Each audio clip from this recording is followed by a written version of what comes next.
Dans l'épisode précédent, après avoir été attaqué par Tyler, Mercredi se trouve dans le coma à l'hôpital. Cependant, en se réveillant soudainement, elle rencontre la Dr Wim, découvrant que cette dernière est désormais son nouvel esprit guide. Mercredi trouve cela impossible, car pour assumer ce rôle, il faut être un proche parent. La docteure lui explique que, bien qu'elles soient des parentes éloignées, elles ont effectivement un lien. Mercredi, réticente à accepter cette affirmation, insiste sur le fait qu'il doit y avoir une autre option. Wim répond que son dernier esprit guide s'est sacrifié pour la sauver et que, malheureusement, personne d'autre ne s'est proposé pour occuper ce poste. Wim résume les récentes actions de Mercredi, la perte de ses pouvoirs psychiques, le mensonge à Enid au sujet d'une mort imminente et la libération de Tyler Galpin, un id. Avec sarcasme, la docteure lui dit que son arrogance l'a mené à sa perte. Mercredi, désespéré, lui demande de restaurer ses capacités, mais Wim explique que celles-ci sont liées à son être et qu'elle en a trop abusé. Pendant ce temps, Judy Stonehorst, directrice intérimaire de Willow Hill, annonce lors d'une conférence que 46 résidents se sont échappés et qu'il y a eu plusieurs morts, y compris celle de la directrice Firborn. Grâce à la police, 43 résidents ont été retrouvés et seront transférés dans un autre centre, car Willow Hill va fermer. Malheureusement, 3 fugitifs restent introuvables, Feste Adams, John Doe et Tyler Galpin. La shérif Santiago apprend que Mercredi est sorti du coma. Elle se rend immédiatement pour parler à Judy, qui lui assure que tout ce qui s'est passé n'était qu'un simple cas d'être au mauvais endroit au mauvais moment. Selon Judy, Mercredi s'était simplement introduite pour rendre une visite non autorisée à son oncle. Il est peu crédible qu'une adolescente aussi extraordinaire ait pu déjouer le système de sécurité de Willow Hill. Cependant, la shérif Santiago ne croit pas à cette version, car « ordinaire » est le dernier mot qu'elle utiliserait pour décrire Mercredi. Dans une scène ultérieure, on voit un homme travaillant pour Judy en train d'enterrer un corps. Il reçoit un appel d'elle, qui l'informe qu'elle a capturé tous les fugitifs du laboratoire, sauf un, la patiente 1938. Judy insiste pour que la shérif ne sache rien du laboratoire et veut que cela reste secret, lui ordonnant de retrouver la patiente disparue. Judy rend visite à Mercredi à l'hôpital. Celle-ci la menace en disant que la shérif recevra un tuyau anonyme sur le laboratoire. Judy répond qu'elle ne trouvera rien, car les secrets sont parfaitement dissimulés. Mercredi lui demande des nouvelles de la patiente 1938, s'interrogeant sur pourquoi on ne lui a pas attribué un faux avis de décès et ce qui rend cette patiente si spéciale. Judy feint l'ignorance à ce sujet. En quittant la chambre, Mercredi reçoit un bouquet de fleurs fanées accompagné d'une note menaçante. « Toi et ceux que tu aimes mourront ce soir. » À sa surprise, elle trouve Tyler sur place, mais lorsqu'elle s'approche, il a disparu. Pendant ce temps, Bianca cache sa mère à l'école, lui assurant que personne ne la trouvera là-bas. Elle lui promet qu'elle sera en sécurité tant qu'elle restera à cet endroit. Mercredi, de son côté, commence à être agacée par la présence constante de Wim, bien que, bien sûr, personne d'autre ne puisse la voir, sauf elle-même. Dans un moment de frustration, elle dit à Enid que Tyler est vivant et se trouve à Jericho. Elle lui ordonne de faire ses bagages et de rentrer chez elle, car Tyler a l'intention de les tuer toutes les deux. Enid, cependant, lui assure qu'elle n'a pas peur, car elle l'a déjà vaincu une fois. Mercredi, d'un ton grave, lui répond que ce n'était qu'une question de chance. À ce moment, Wim intervient, suggérant à Mercredi de révéler à Enid la vérité sur la prémonition qu'elle a eue. Cependant, Mercredi décide de ne pas partager cette information. Pendant ce temps, tout le monde célèbre le jour des morts. Mercredi demande à Dor d'annuler les festivités, étant donné que Tyler est toujours en liberté, mais il refuse d'accéder à sa demande. De plus, il lui mentionne que, si la situation devait empirer, la professeure Capri a des connaissances sur les Ides, car elle a un passé lié à eux. L'homme au service de Judy localise Tyler, qui délire avec son père.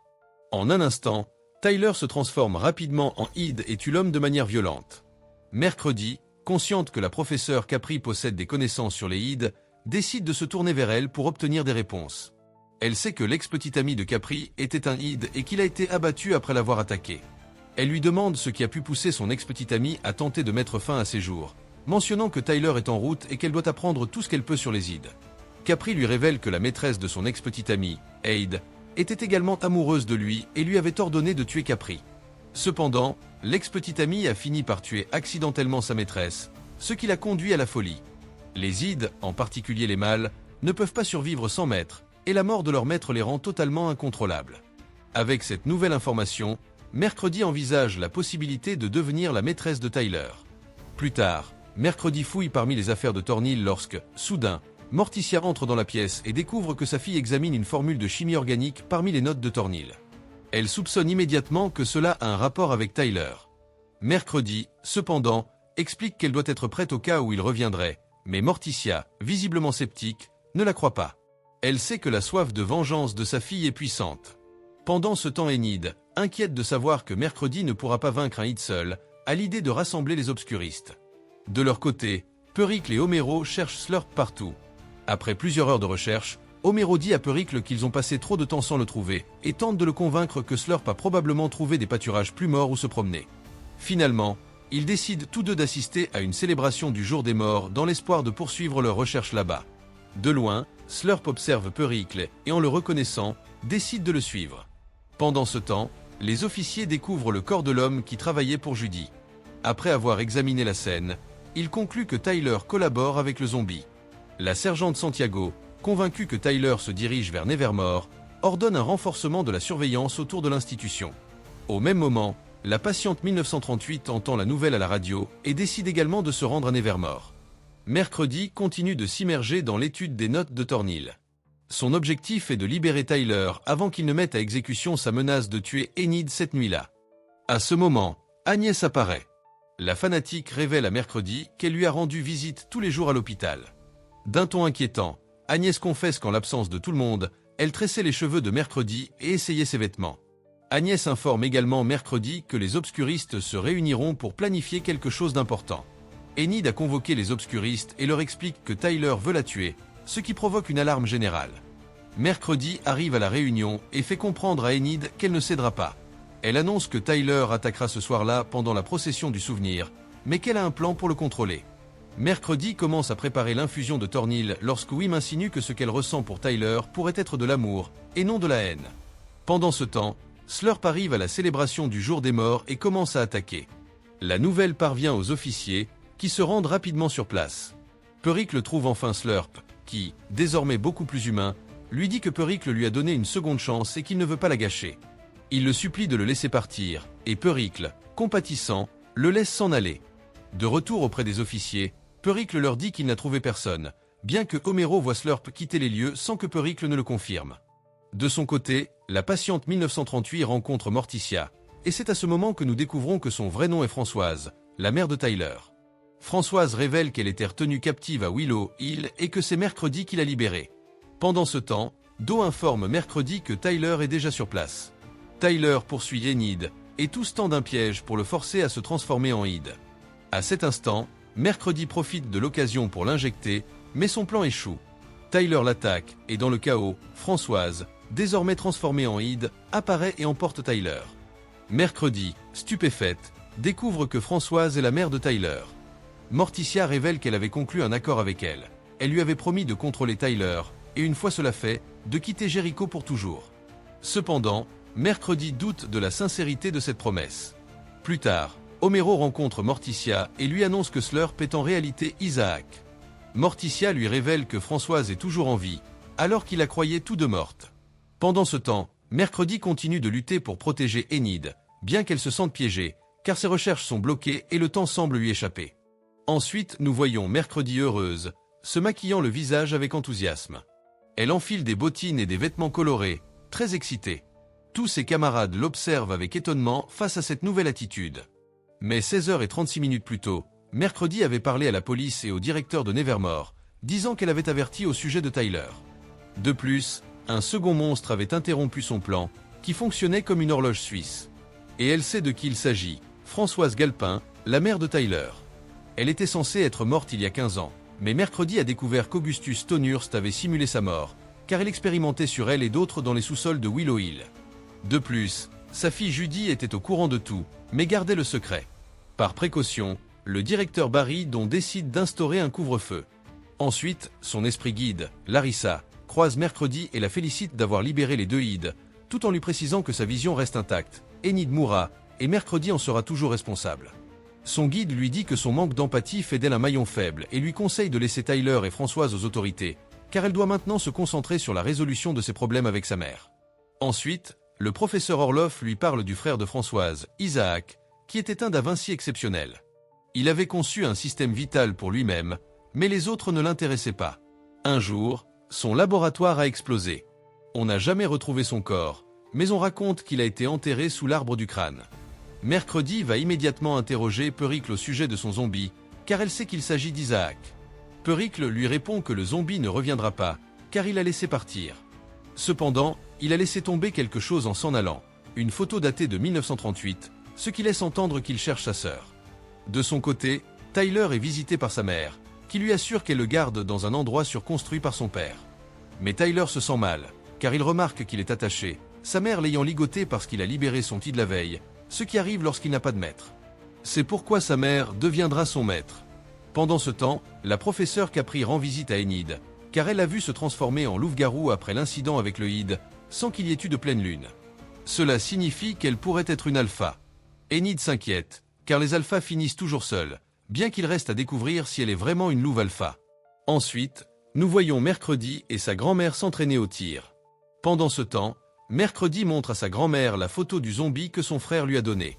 Sa grand-mère lui parle de Rosalind Rodwood, une légendaire professeure corbeau enterrée à Nevermore, et lui explique que si un corbeau récite l'inscription gravée sur sa tombe, il peut obtenir une vision temporaire. Mercredi se rend au cimetière de Nevermore, suivi par Enid, car une inspection des chambres aura lieu, et ceux qui ne seront pas présents seront exclus de la gala. Mercredi récite la phrase gravée et parvient à entrer dans la chambre de Rosalind. Celle-ci lui propose de placer sa main contre la flamme et de résister. Si elle y parvient, elle obtiendra une vision psychique renouvelée. Mais si elle retire sa main, elle rompra le regard du corbeau et devra en payer le prix. Mercredi place sa main et commence à voir des visions, mais Enid l'interrompt et retire sa main de la flamme. Elle se réveille ensuite à Nevermore, mais découvre qu'elles ont échangé leur corps. La grand-mère sait que Mercredi a rompu le regard du corbeau, mais décide qu'elle doit résoudre cela seule. Mercredi, dans le corps d'Enid, retourne à la tombe de Rosalind. Enid, dans le corps de Mercredi, va chercher une boisson contenant du colorant, et croyant que l'allergie était une plaisanterie, en souffre maintenant et croise Morticia, qui, heureusement, a le remède parfait. Elle lui donne également ses capsules de champignons, qu'elle doit toujours prendre. Remarquant une attitude différente chez elle, Morticia invite sa fille à un dîner familial ce soir-là et lui dit de ne pas manquer, car Largo viendra la chercher. Pendant ce temps, Mercredi, dans le corps d'Enid, arrive au cimetière, où sa grand-mère lui révèle qu'il y a eu 2 autres cas similaires aux siens, mais qu'ils sont morts dans les 24 heures. De son côté, nous voyons le zombie de Pericle récupérer peu à peu son corps et descendre dans un souterrain. Tyler et sa mère partagent un repas et sont surpris par le zombie. Les 2 frères se retrouvent. Françoise présente son frère Isaac à Tyler, mais elle commence ensuite à tousser sans arrêt, expliquant que cela est dû à sa condition de Hyde, car elle a vécu trop longtemps. Françoise confesse à son frère que le docteur Stonehurst a volé ses livres et construit sa machine à Willow Hill, transférant ses capacités aux normies, et que sa fille Judy la traquait. Cependant, Isaac l'a éliminé. Maintenant, ils doivent retourner à Willow Hill et utiliser la machine pour sauver Françoise. Mais avant, Isaac veut retourner à Nevermore. De son côté, Mercredi, dans le corps d'Enid, découvre que Rosalind vivait dans la cabane où habite maintenant sa mère et accepte de prendre le thé là-bas. Elle y entre par une porte secrète et trouve le squelette de Rosalind, qui lui dit que pour se rétablir, elle doit être prête à mourir dans la peau empruntée et qu'elle a jusqu'à l'aube pour percer les secrets les plus profonds de la vie qu'elle a assumés.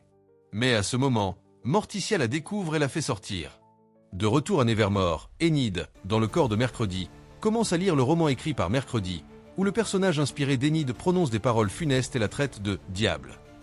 En colère, elle subit une crise terrible, s'habille de vêtements colorés et se met à danser à travers Nevermore.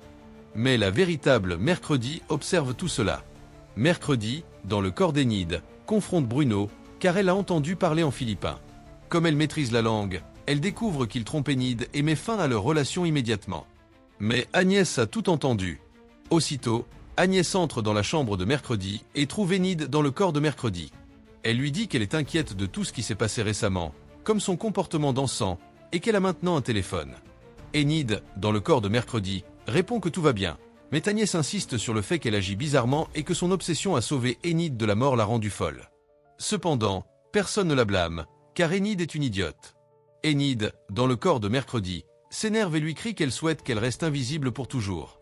Agnès se rend à une séance de soutien où se trouvent des yeux, des doigts et même une oreille. Là, elle partage ses émotions et confesse qu'elle pensait enfin trouver des amis, mais qu'elle a été plus invisible que jamais. Pendant ce temps, au dîner, Enid, dans le corps de Mercredi, ne sait pas comment réagir face aux plats exotiques d'animaux étranges, qui sont les préférés de Mercredi. Lors de la conversation familiale, ils doivent confesser leurs mensonges. Pericle révèle l'histoire de son zombie, et pour cela, lui et son père se retirent pour recevoir une punition. Les filles restent seules, et Larissa, le guide de Mercredi, apparaît. Elle raconte à Morticia que sa mère a conseillé à Mercredi d'aller à la tombe de Rosalind, ce qui a provoqué l'échange de corps avec Enid. Elles n'ont que jusqu'à l'aube pour inverser cela, et elles doivent le faire seules. Pendant ce temps, Isaac rend visite au professeur Orloff pour lui reprendre la faveur qu'il lui avait donnée et voler son esprit brillant. Mais il est découvert par Agnès, qui crie immédiatement, bien que ses pouvoirs empêchent qu'on la voie. Isaac emmène le professeur Orloff auprès de sa sœur et de Tyler, expliquant qu'il servira de source d'énergie pour la machine de Willow Hill. Enid, dans le corps de Mercredi, se rend aux cages lupines pour aider la véritable Mercredi. Mais lorsqu'elle la libère et lui reproche de ne pas lui avoir parlé de sa vision, elles appellent Agnès pour lui dire qu'elle a trouvé Isaac, Françoise et Tyler, et qu'ils se dirigent vers Willow Hill. Elles vont donc sauver Agnès, vaincre les Galpins, puis échanger leur corps. À Willow Hill, Tyler découvre que la machine sert à retirer les capacités, car le Id est une malédiction, bien qu'il ait été le seul à se sentir libre. Juste au moment de commencer, il capture Agnès et l'enferme.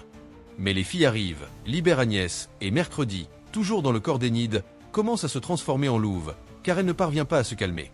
Cependant, voyant que tout va exploser, les filles s'enfuient, tout comme les Galpins. Ensuite, comme Agnès connaît la vérité, elle l'envoie à Nevermore, et elle court vers la tombe de Rosalind pour percer ses secrets les plus profonds. Elles y parviennent et retrouvent leur corps. Larissa annonce à Mercredi que la vision où Enid mourait a disparu, mais qu'une autre vie est désormais en danger, un Adams, sans qu'on sache qui.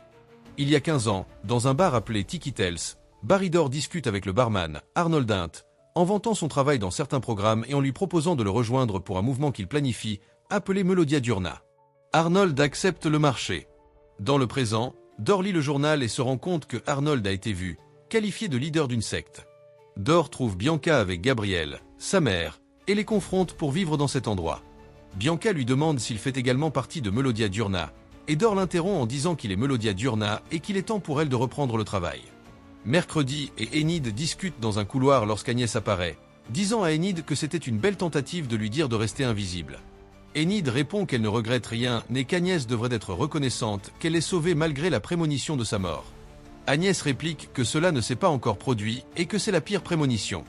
Mercredi interrompt en disant que la prémonition a changé. Maintenant, un Adams va mourir, et c'est pourquoi elle doit trouver Isaac et la famille Galpin avant qu'ils n'atteignent la sienne. Agnès donne à Mercredi un dossier contenant des informations sur Isaac Knight lors de son passage en 9e et 12e année à l'Académie Nevermore. Mercredi confronte ses parents pour leur avoir caché des informations sur Isaac. Elle dit à Homero qu'il était son colocataire, et son père répond qu'il était plus que cela, son meilleur ami. Morticia ajoute que son père était le seul à pouvoir toucher le cœur métallique d'Isaac. Homero précise qu'il a essayé de le protéger des personnes qui voulaient exploiter son génie. Mercredi ajoute qu'une de ces personnes était Augustus Stonehurst, c'est pourquoi il lui a construit un laboratoire dans la tour Yago. Morticia explique qu'Isaac croyait pouvoir utiliser la science pour extraire la capacité de Françoise. Mercredi dit qu'Isaac s'est complètement régénéré et a retrouvé Françoise et Tyler, qui n'a pas quitté la ville comme il avait promis, en regardant sa mère. Morticia et Mercredi se retrouvent dans le jardin de plantes. La fille confesse que Enid ne mourra plus, mais qu'un Adams mourra. Devant le regard stupéfait de sa mère, Mercredi lui dit qu'elle envisagerait de sacrifier son frère Pericle. À l'académie, Enid est interrompue par Bruno, qui s'excuse pour ce qui s'est passé avec Sophia. Enid, hésitante, lui dit qu'après avoir gardé ce secret tout le semestre, elle ne sait pas si elle peut lui faire à nouveau confiance. Bruno répond qu'il a quitté Sophia pour cette raison, car il veut tout faire pour regagner sa confiance, lui demandant s'il peut l'accompagner à la gala. Isadora convoque Enid dans son bureau, l'empêchant de répondre à Bruno. Dans le bureau, Isadora lui demande pourquoi elle s'est échappée des cages lupines. Enid s'excuse, disant que ce n'était pas elle. Capri répond que ce n'est pas une excuse, l'avertissant que devenir une alpha n'est pas à prendre à la légère et qu'elle pourrait rester dans cet état pour toujours, ce qui inquiète Enid. Pendant ce temps, Tyler, Isaac et Françoise sortent en ville dans une clinique vétérinaire à proximité pour trouver des médicaments pour Françoise, qui en a urgemment besoin. Mercredi trouve la cachette d'Eid et prend une chenille que Dedo a trouvée. Peu après, Hugin lui dit qu'il s'agit de papillons cadavres, qu'il a pris sur le corps de Slurp lorsqu'ils étaient sur le point de naître, expliquant qu'ils peuvent la guider vers leur propriétaire. Mercredi rend visite à Enid dans sa cage lupine la nuit, mais elles sont interrompues par Ajax, qui leur dit que Bianca est en difficulté et que sa mère a disparu. Il pense que Dor est impliqué, alors Mercredi va le confronter. Dor rencontre les Adams dans son bureau, fier des donations monétaires faites par la grand-mère de Mercredi sous le contrôle de Bianca. Furieux et déconcertés par le comportement étrange de la mère de Morticia, les Addams quittent les lieux. Mercredi confronte Bianca, la forçant à confesser tout le plan de Dor pour voler la fortune de sa grand-mère. Cependant, Bianca utilise son pouvoir pour faire oublier tout à Mercredi. En quittant les lieux, Agnès apparaît pour répéter les paroles de Bianca et le plan orchestré par le directeur. Mercredi est surprise de voir qu'Agnès a pris ses vêtements pour s'habiller comme elle et lui demande pourquoi. La fillette répond qu'elle voulait lui montrer à quel point elle est importante pour elle, mais Mercredi lui dit qu'elle a échoué et lui tourne le dos. La nuit de la gala, les Addams entrent à la fête. Tous les invités sont élégamment vêtus, portant des masques qui couvrent leur visage. Dor apparaît avec sa nouvelle alliée, la mère de Morticia, comme reine du bal. Mercredi entre à la gala et se dirige vers Bianca, lui demandant où se trouve sa mère. Bianca, confuse et surprise, pensant avoir effacé ses souvenirs, lui demande comment elle a pu se souvenir. Mercredi l'interrompt, disant que si elle veut que Dor soit arrêtée, elle doit lui faire confiance, lui redemandant où se trouve sa mère. Bianca lui dit qu'elle est dans son appartement. Enid rejoint Bruno, mais Sophia s'approche d'eux. Bruno lui demande comment elle est arrivée là. Enid suppose qu'elle a pris l'avion depuis Manille dès qu'il lui a dit qu'ils avaient rompu. Sophia dit qu'elle doit être Enid, ajoutant qu'elle ne veut pas que la situation entre trois soit gênante. Enid répond qu'il n'y a pas de problème, un peu triste de ce qui se passe, et dit à Bruno qu'elle pensait qu'il pourrait arranger les choses, mais qu'elle s'accrochait simplement au passé. Elle doit maintenant suivre un nouveau chemin, seule. Dans une pièce, Enid entend des bruits de quelqu'un qu'elle ne peut pas voir et demande si c'est Agnès. La fillette apparaît devant elle en pleurant. Enid lui demande ce qui s'est passé, et Agnès répond que Mercredi l'a attaquée avec une bombe Addams, la félicitant d'avoir gagné. Elle ajoute qu'elle pensait avoir tout pour être une meilleure amie, mais que ses qualités de sarcasme et son esthétique néo-gothique n'ont pas suffi, et qu'elle s'est trompée. Enid la console, lui disant qu'elle ne doit pas se cacher derrière la personnalité de quelqu'un d'autre, ce qui réconforte un peu Agnès. La stalkeuse lui demande des nouvelles de sa routine de danse, mais Enid répond qu'elle a eu des problèmes avec Bruno et n'a pas envie d'être seule. Agnès lui propose de danser avec elle si elle veut. Ajax sort Gabriel de l'appartement, et Mercredi retrouve Enid, lui disant que pour arrêter Dor, elles auront besoin de plus d'aide, y compris celle d'Agnès. La fillette apparaît et demande quel est le plan. Pendant qu'elle réalise la chorégraphie de la gala, Agnès devient invisible un instant pour voler le collier qui protège Dor du chant des sirènes et le remet à Mercredi, revenant auprès d'Enid pour terminer la danse. À la fin, tout le monde applaudit leur performance. Bianca prend le micro pour dire quelques mots, observant avec satisfaction sa mère et Mercredi avec le collier. Elle appelle le directeur Dor et Morticia Addams sur scène. Sans la protection du collier, Bianca ordonne à Dor de révéler à tous comment la gala a été organisée, le forçant à confesser tout son plan orchestré. N'ayant pas d'autre choix, Dor prend Bianca et menace de la désintégrer avec son feu si quelqu'un s'approche. Ajax apparaît derrière eux, appelle Dor, retire son chapeau et le transforme en pierre. Lorsque le lustre au-dessus de lui s'effondre, le directeur est réduit en morceaux de pierre sur le sol de la gala. Bianca remercie Mercredi et Ajax pour leur aide dans cette situation. Morticia et Homero s'approchent de leur fille, mais à ce moment, leur grand-mère apparaît pour dire à Mercredi qu'elle attend avec impatience sa compagnie cet été. Mercredi répond qu'après ses commentaires sur son père, elle a changé d'avis. Elle ajoute que si elle veut qu'elle reconsidère, elle devra faire une donation substantielle à Nevermore en l'honneur de son père. Esther, fière du chantage de sa petite-fille, accepte le marché. Jean court vers Mercredi pour lui dire que Isaac est au cimetière de Nevermore.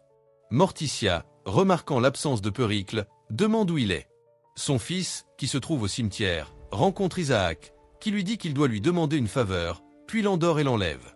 Mercredi et Eugène courent à la recherche de son frère, mais ne le trouvent pas. L'histoire se poursuit dans le 8e et dernier épisode. Dans cet épisode, la recherche de Pericle se déroule à la fois dans la forêt et dans le cimetière. Bientôt, la shérif informe les parents qu'aucune trace du garçon n'a été trouvée. Elle suggère même à Morticia et Homero que l'un de leurs anciens ennemis pourrait chercher à se venger d'eux. Au lever du jour, la directrice conseille à Mercredi et Morticia de travailler ensemble en combinant leurs capacités psychiques pour localiser Pericle.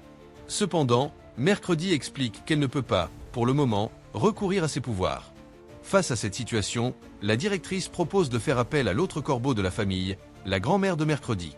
Ainsi, lorsqu'Esther fait son apparition, elle déclare ne pas comprendre pourquoi quelqu'un kidnapperait un être apparemment sans valeur comme Pericle. Mercredi, elle, comprend immédiatement la véritable intention et souligne que l'enlèvement n'est qu'un piège soigneusement préparé. La séance de spiritisme commence, tous se tenant par la main, bien que Mercredi le fasse à contre-cœur. Bientôt, la jeune fille commence à avoir une vision dans laquelle elle voit ses propres parents dans le passé, en train d'enterrer Isaac Calavra. Sans autre choix, Morticia est forcée de raconter ce qui s'est passé cette nuit-là. Homero et Françoise s'étaient réunis avec Isaac dans la tour Iago, car ce dernier affirmait avoir construit une machine capable de guérir définitivement Françoise. Pour cela, ils avaient besoin d'une source d'énergie et ont utilisé Homero, qui, à cette époque, était aussi électrisant que Pericle. Cependant, Isaac les avait trompés, car il était prêt à sacrifier la vie d'Homero pour sauver Françoise. Lorsque Morticia est arrivée et a découvert que son mari était sur le point de mourir, elle a décidé de saboter la machine. Cela a provoqué l'explosion de la tour, entraînant la mort d'Isaac et la perte définitive des capacités d'Homero. Face aux menaces d'Augustus, la famille a choisi de cacher ce qui s'était passé. Mercredi comprend alors qu'Isaac est revenu avec l'intention de répéter l'expérience, cette fois en utilisant Pericle comme source d'énergie. Bien que Morticia et Esther lui conseillent de rester en dehors de cela, Mercredi désobéit à leurs avertissements et se prépare à intervenir. Pendant ce temps, à l'école, Ajax s'approche à nouveau d'Enid, lui assurant qu'il a mûri et que, même s'ils ne sont plus ensemble, il souhaite être son ami.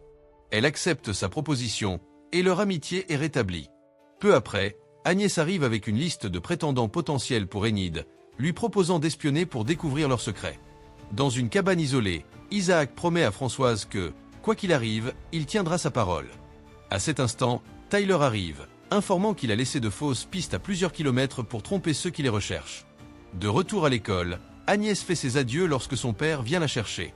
Enid avertit Mercredi qu'elle ne pourra pas l'aider, car elle sera occupée à rester enfermée pour des raisons de sécurité. Mercredi lui promet de la libérer le lendemain. Plus tard, pendant qu'Eugène s'occupe de ses abeilles dans l'abri, il est intercepté par Isaac. Peu après, Mercredi prévient la shérif que les traces trouvées ne sont qu'un leurre. À ce moment, Hugin arrive avec une boîte envoyée par Isaac à l'attention de Mercredi. En l'ouvrant, elle découvre un message qui lui donne rendez-vous à minuit près de l'arbre. Une fois sur place, Mercredi confie à Dedo une arbalète avec l'ordre de tirer sur Isaac au moment opportun. Pendant ce temps, elle rencontre Isaac et Pericle. Isaac propose que Pericle répare les erreurs commises par ses parents, mais Mercredi lui avertit qu'il n'a pas la machine. À cet instant, Dedo tire. Cependant, Isaac parvient à bloquer la flèche. Immédiatement, Tyler apparaît et capture Dedo, révélant à Mercredi la vérité. Cette main appartenait en réalité à un homme. Il explique qu'après la nuit où Morticia l'a confronté, cette extrémité était la seule partie de son corps à avoir survécu après qu'elle a amputé. Dedo tente de résister, mais Isaac l'oblige à se reconnecter à son corps, obtenant ainsi un contrôle total sur lui. Après avoir atteint son objectif, il jette Mercredi dans une fosse, la recouvrant de racines et de terre. Cependant, toute cette scène est observée par Agnès, qui court immédiatement raconter ce qui s'est passé à Enid. Alarmée, Enid se rend sur place, et remarquant que le pouls de Mercredi s'affaiblit à chaque seconde, elle prend une décision extrême. Elle se sacrifie, adoptant de manière irréversible sa forme de loup-garou pour détruire la tombe et la sauver. Lorsque Mercredi se réveille et découvre le sacrifice de son ami, elle comprend qu'il n'y a pas de retour en arrière. Émue, elle envoie Agnès rester auprès d'Enid. Peu après, ses parents et la directrice arrivent pour se joindre à la cause. Pendant ce temps, dans la tour Iago, Isaac utilise ses pouvoirs psychiques pour restaurer complètement sa machine en quelques secondes. Sur le chemin de la tour, Mercredi reproche à ses parents de ne pas avoir dit la vérité à Dedo sur son origine, mais ils justifient leur silence, affirmant qu'ils ne voulaient pas l'accabler avec une vérité aussi douloureuse. En arrivant, Morticia envoie Homero chercher la shérif, tandis qu'elle et Mercredi se préparent pour l'imminente bataille. Le laboratoire est réactivé, et Pericle est utilisé comme source d'énergie. Fidèle à la promesse faite à Françoise, Isaac immobilise Tyler, car elle a décidé de se sacrifier à la place de son fils. Tyler refuse qu'on lui retire son énergie vitale, mais Françoise lui explique qu'elle agit uniquement pour son bien, car elle l'aime profondément. Lorsqu'Isaac déclenche la décharge électrique, il ne remarque pas que Mercredi s'est approché discrètement de Tyler. Bien que celui-ci lui demande de le tuer, elle refuse et décide plutôt de le libérer. Au moment où Tyler commence à se transformer en Id, Mercredi en profite pour sauver son frère. Tyler, devenu Id, attaque furieusement son oncle, puis confronte sa mère, l'obligeant à révéler sa véritable nature. Françoise répond en se transformant, déclenchant une bataille titanesque entre les deux monstres qui détruit le laboratoire. Le combat entre les Id se prolonge à l'extérieur, tandis qu'Homero rejoint le reste de la famille. Déterminé, Mercredi retourne à l'intérieur pour affronter Isaac, avec l'intention de lui amputer la main et de libérer Dedo. Mais à cet instant, une explosion dévastatrice se produit dans le laboratoire. L'onde de choc fait que Françoise reste suspendue au bâtiment. Tyler lui offre son aide, mais, résignée, elle choisit de lâcher prise et de tomber. Son corps est retrouvé par la police. Tyler, déchiré par la douleur, pousse un cri désespéré vers le ciel. Au sommet de la tour, tous reprennent conscience, sauf Morticia, qui est coincée sous le poids d'une machine. Mercredi craint le pire, mais à son soulagement, sa mère ouvre les yeux et lui sourit, assurant que sa prémonition ne s'est apparemment pas réalisée. À ce moment, Isaac apparaît et commence à étrangler Mercredi en guise de punition. Dans leur désespoir, les Addams s'adressent directement à Dedo, le suppliant de revenir dans leur famille. Mercredi tente même d'amputer la main à nouveau, et bien qu'elle échoue, l'effort n'est pas vain. Dedo parvient à se rebeller complètement et se jette sur Isaac. Le combat culmine lorsque la main arrache le cœur d'Isaac, lui ôtant la vie. Pourtant, il est clair que Dedo n'appartient pas entièrement à ce monde. Dans un dernier acte de volonté, il rompt les coutures qui le reliaient à Isaac et retourne finalement auprès de sa véritable famille. Le lendemain, Mercredi demande à Dedo ce que ça fait de découvrir qu'il est l'extension d'un ancien génie maléfique. La main semble incertaine, mais Mercredi lui rappelle que, bien qu'il ne puisse pas contrôler son origine ni son passé, il peut décider de son avenir. Lorsqu'elle lui demande quel chemin il choisira, Dedo lance un anneau, symbolisant qu'il restera à ses côtés. Quelques instants plus tard, Agnès arrive avec une information capitale. Elle a trouvé des indices indiquant qu'Enid se dirige vers le nord, à seulement 8 km de la frontière canadienne. Pendant ce temps, au cimetière, Tyler reçoit la visite inattendue d'Isadora. Elle lui assure qu'elle sait qu'il ne pourra pas survivre seul et lui propose un système de soutien. Un groupe de Hyde cachés formant une véritable meute, une alternative qui dépasse le besoin d'être soumis à un seul maître. Tyler se méfie, sachant que Isadora est une louve-garou, mais elle lui révèle un secret personnel. Son père était en réalité un Hyde. Ailleurs, Eugène fait ses adieux à Périclès en lui offrant une boîte pleine de cafards, lui proposant également de lui rendre visite chez lui pendant les prochaines vacances. De son côté, Morticia décide d'offrir à sa fille le journal de sa sœur Ophélie, comprenant enfin que cacher des secrets peut avoir des conséquences douloureuses.